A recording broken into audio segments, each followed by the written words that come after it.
ஆச்சு ஏன் அப்படி நிக்க தெரியுமா?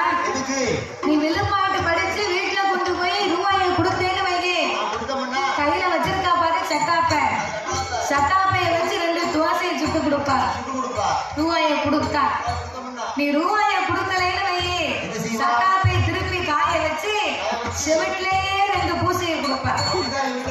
அதுக்குத்தான் அந்த சட்டாப்ப ஆயுதம்.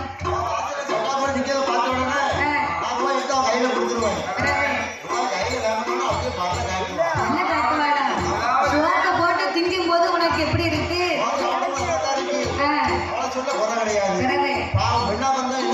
ஆனா பிறந்த 10 ரூபாய்க்கு பாடுபட்டு கொண்டு போய் கொடுத்தாத்தானே அந்த அம்மா ஏதாவது வீட்டுல ஆக்கி வைப்பா.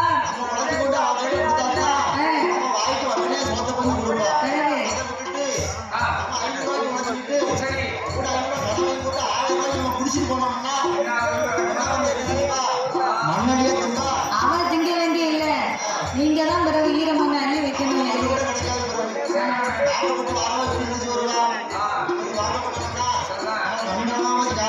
நல்லா சாப்பிடலாம், நல்லா சுத்தி